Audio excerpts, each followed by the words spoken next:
পৃথিবীর মানচিত্রে এমন কিছু দেশ রয়েছে যাদের সম্পর্কে আমরা মনে করি সবকিছু জানি। আর্জেন্টিনার ঠিক তেমনই একটি দেশ। ফুটবলের কারণে এই দেশের নাম পৃথিবীর প্রতিটি মানুষের কাছে পরিচিত। কিন্তু আর্জেন্টিনা বাস্তব গল্পের ফুটবলের চেয়েও অনেক বড়। এমন একটি দেশ যেখানে কোটি কোটি বছর আগে পৃথিবীর সবচেয়ে বড় প্রাণী ঘুরে বেড়াতো, যেখানে একসময় ভবিষ্যতে সুপার পাওয়ার হওয়ার স্বপ্ন দেখা হয়েছিল, যেখানে দ্বিতীয় বিশ্বযুদ্ধের পর রহস্যময়ভাবে আশ্রয় নিয়েছিল ইউরোপের সবচেয়ে বিতর্কিত কিছু মানুষ। আর এমন একটি দেশ যার দক্ষিণ প্রান্তে দাঁড়ালে মনে হয় পৃথিবীর শেষ সেখানেই হয়ে গেছে। দক্ষিণ আমেরিকার বিশাল এই দেশটি শুধু ভৌগোলিকভাবে নয়, ইতিহাস, সংস্কৃতি এবং রহস্যের দিক থেকেও পৃথিবীর অন্যতম আকর্ষণীয় দেশ। আজকের এই ভিডিওতে আমরা জানবো আর্জেন্টিনা সম্পর্কে 15টি অবিশ্বাস্য তথ্য, যা সবকিছু হয়তো আপনাকে অবাক করবে। তাহলে চলুন শুরু করা যাক।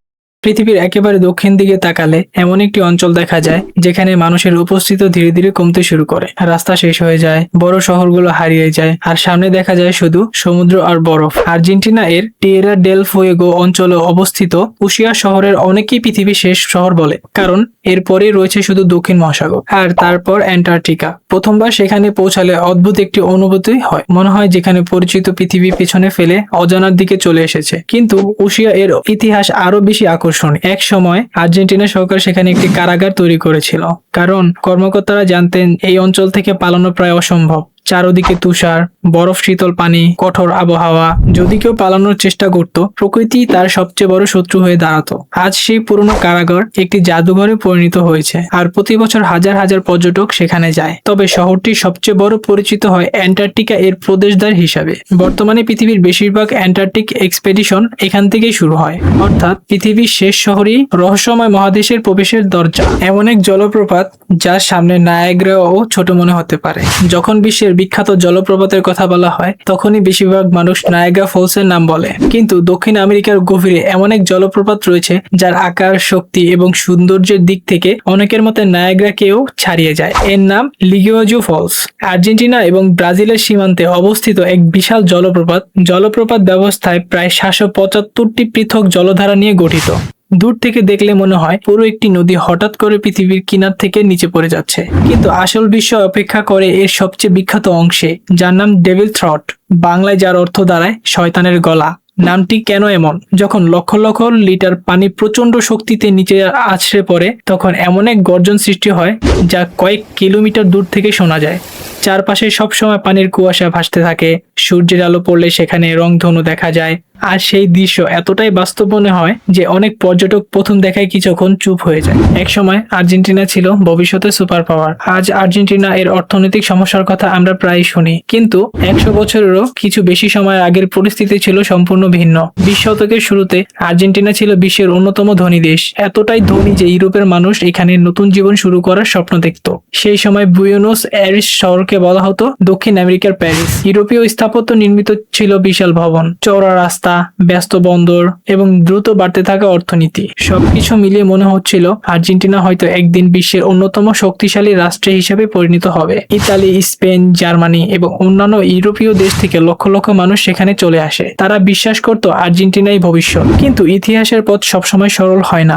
রাজনৈতিক অস্থিরতা, সামরিক অভ্যুত্থান এবং অর্থনৈতিক সংকট ধীরে ধীরে সেই স্বপ্নকে ভেঙে দেয়। আজ থেকে কোটি কোটি বছর আগে আর্জেন্টিনা এর পাটাগোনিয়া অঞ্চল ছিল সম্পূর্ণ ভিন্ন এক পৃথিবী।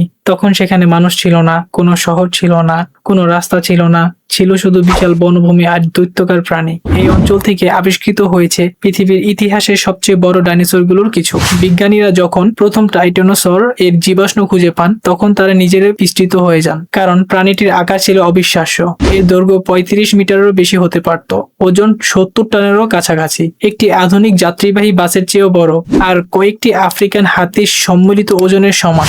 ভাবতে অবাক লাগে। আজ যেখানে পর্যটকরা ছবি তোলে, কোটি কোটি বছর আগে সেখানে পৃথিবীর সবচেয়ে বড় প্রাণীরা হেঁটে বেড়াতো। ডিজনি এর আগেই আর্জেন্টিনা ইতিহাস তৈরি করেছিল। আজ যখন অ্যানিমেশনের কথা বলা হয়, তখন বেশিরভাগ মানুষের মনে হয় প্রথমে আসে ডিজনি এর নাম। অনেকে মনে করেন আধুনিক অ্যানিমেশনের সূচনা হয়েছিল হলিউড থেকে, কিন্তু ইতিহাস অন্য গল্প বলে। 1917 সাল, প্রথম বিশ্বযুদ্ধ তখন চলছে। পৃথিবীর অনেক অংশ অস্থিরতায় ভরা। ঠিক সেই সময় বুয়েনোস আইরেস এর তরুণ নির্মাতারা এমন একটি কাজ করেন যা ভবিষ্যতে চলচ্চিত্র ইতিহাসকে বদলে দেয়। তৈরি করেন বিশ্বের প্রথম পূর্ণদৈর্ঘ্য অ্যানিমেটেড চলচ্চিত্র, নাম এল অ্যাপোস্টল।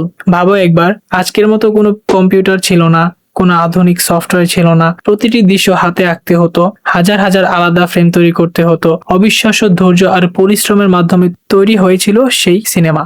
দুর্ভাগ্যজনকভাবে পরবর্তীতে একটি অগ্নিকাণ্ডে ছবিটির একমাত্র কপি ধ্বংস হয়ে যায়, ফলে আজ পৃথিবীর কেউ সেই চলচ্চিত্র দেখতে পারে না। কিন্তু ইতিহাস এখনো মনে রেখেছে।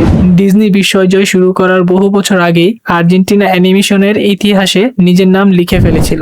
বিশ্বের অন্যতম প্রশস্ত রাস্তা আর্জেন্টিনাতে, যার এক পাশে থেকে অন্য পাশে যেতে কয়েক মিনিট সময় লাগে। বুয়েনোস আইরেসে রয়েছে অ্যাভেনিডা 9 জোলিও।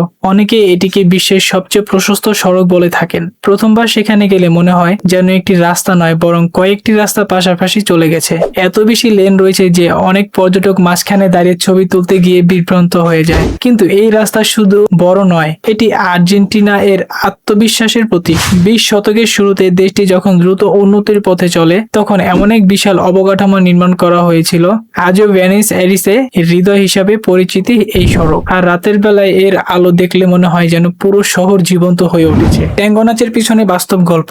আজ ট্যাঙ্গো বিশ্বজুড়ে পরিচিত। এটি সৌন্দর্য, আবেগ এবং রোমান্সের প্রতীক। কিন্তু এর জন্ম মোটেও বিলাসবহুল পরিবেশে হয়নি। 19বিংশ শতাব্দীর শেষ দিকে বুয়েনোস আইরেস ছিল আদিবাসীদের শহর। ইউরোপ থেকে হাজার হাজার মানুষ এখানে আসছিল। তাদের অনেকেই দরিদ্র ছিল। তারা বন্দরের আশেপাশে ছোট ছোট এলাকায় বাস করত। সেখানের বিভিন্ন সংস্কৃতি, সঙ্গীত, জীবন সংগ্রাম একসাথে মিশে নতুন একটি শিল্পের জন্ম দেয়। সেই শিল্পই ছিল ট্যাঙ্গো। শুরুর দিকে সমাজের ধনী মানুষরা ট্যাঙ্গোকে ভালো চোখে দেখত না। তারা এটিকে নিম্নবিত্তদের নাচ বলে মনে করত। কিন্তু কিছুদিনের মধ্যে ট্যাঙ্গো ইউরোপে জনপ্রিয় হয়ে ওঠে। আর যখন ইউরোপ একটি গ্রহণ করে, তখন আর্জেন্টিনাও নতুন চোখে ট্যাঙ্গোকে দেখতে শুরু করে। আজ ট্যাঙ্গো শুধু একটি নাচ নয়, এটি আর্জেন্টিনা এর জাতীয় পরিচয়ের অংশ। পাতাগোনিয়া পৃথিবীর অন্যতম রহস্যময় অঞ্চল। আর্জেন্টিনা এর দক্ষিণে রয়েছে পাতাগোনিয়া, একটি অঞ্চল যা দেখতে এতটাই বিস্তৃত এবং নির্জন যে অনেক সময় মনে হয় আপনি অন্য কোনো গ্রহে চলে এসেছেন।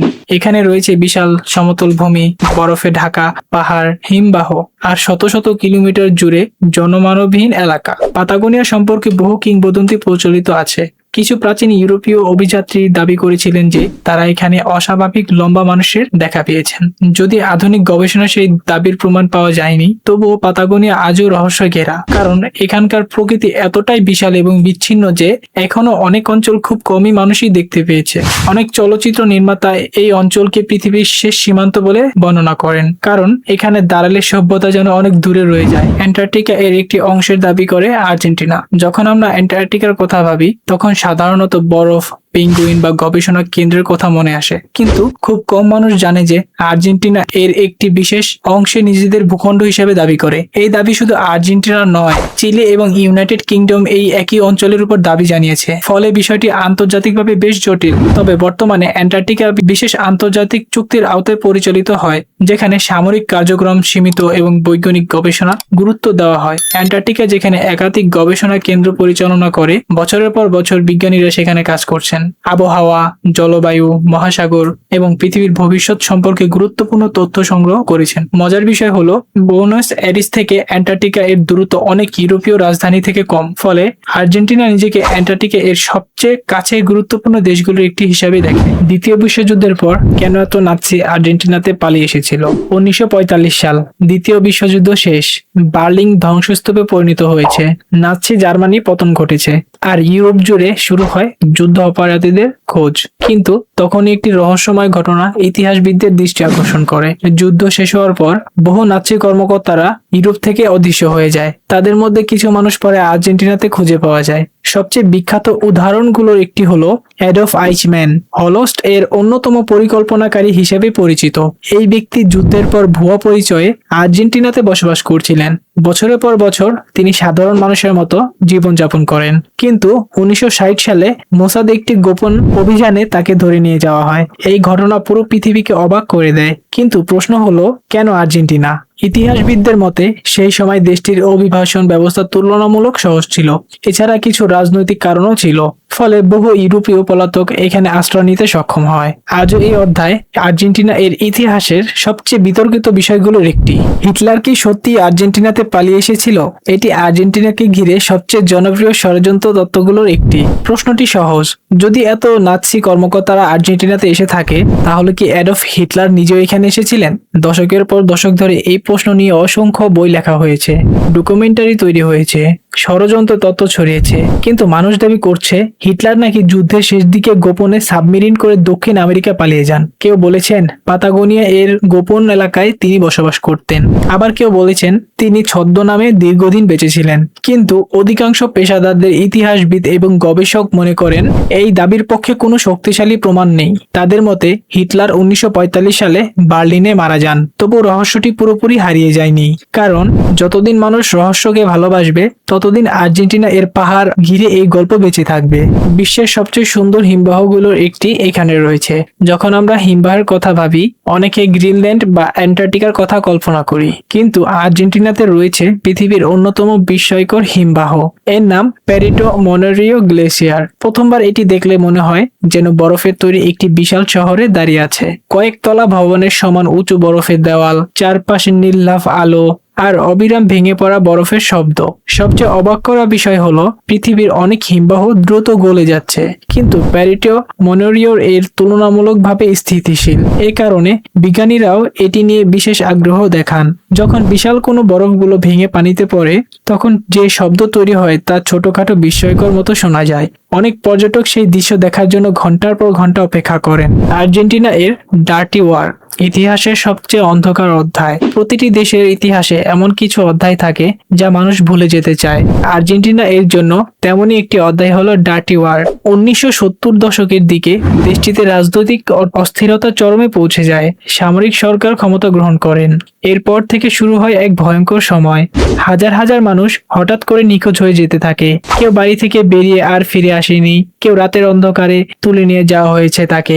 পরিবারগুলো বছরের পর বছর তাদের প্রিয়জনদের খুঁজেছেন, কিন্তু অনেকের ভাগ্যর উত্তর জোটেনি। এই নিখোঁজ মানুষদের অনেককে দ্য ডিসঅ্যাপিয়ার্ড নামে ডাকা হয়। আজও আর্জেন্টিনা এর বিভিন্ন স্থানে তাদের স্মৃতিচিহ্নিত রয়েছে। এই ঘটনা শুধু আর্জেন্টিনা নয়, পুরো বিশ্বের জন্য এক মানবাধিকার ইতিহাসের একটি গুরুত্বপূর্ণ শিক্ষা, কারণ এটি দেখিয়ে দেয় গণতন্ত্র এবং স্বাধীনতার মূল্য কতটা বড়। আর্জেন্টিনা এর অর্থনীতি পৃথিবীর সবচেয়ে অদ্ভুত রহস্যগুলোর একটি। একটি দেশ যা একসময় বিশ্বের ধনীতম দেশগুলোর একটি ছিল, যেখানে ইউরোপের মানুষ স্বপ্ন নিয়ে আসতো, যেখানে ভবিষ্যতের সুপার পাওয়ার হওয়ার সম্ভাবনা দেখা যাচ্ছিল। কিন্তু সেই দেশই পরে বারবার অর্থনৈতিক সংকটে। আর্জেন্টিনা এর অর্থনীতিকে অনেক বিশেষজ্ঞ পৃথিবীর সবচেয়ে অদ্ভুত অর্থনৈতিক গল্পগুলোর একটি বলে মনে করেন, কারণ এখানে এমন অনেক ঘটনা ঘটেছে যা অর্থনীতিবিদদের দীর্ঘদিন ধরে ভাবিয়েছেন কিভাবে একটি এত সম্ভাবনাময় দেশ বারবার সংকটে পড়ে। কেন মুদ্রাস্ফীতি এত বড় সমস্যা হয়ে উঠেছে, কেন অর্থনৈতিক স্থিতিশীলতা ধরে রাখা কঠিন হয়ে যায়। এই প্রশ্নগুলোর উত্তর নিয়ে এখনো গবেষণা চলছে। তবে একটি বিষয় নিশ্চিত, আর্জেন্টিনা এর অর্থনৈতিক ইতিহাস পৃথিবীর সবচেয়ে শিক্ষণীয় গল্পগুলোর একটি। একটি দেশের ভেতরে এত ভিন্ন ভিন্ন পৃথিবীর যেন একসাথে জড়ো হয়েছে।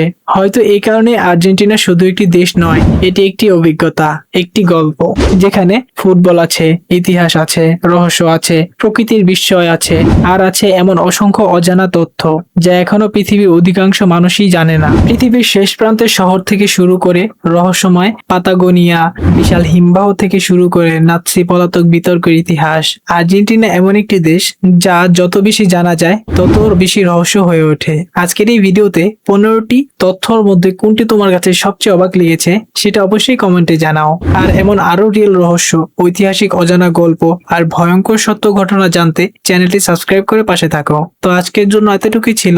আল্লাহ হাফেজ।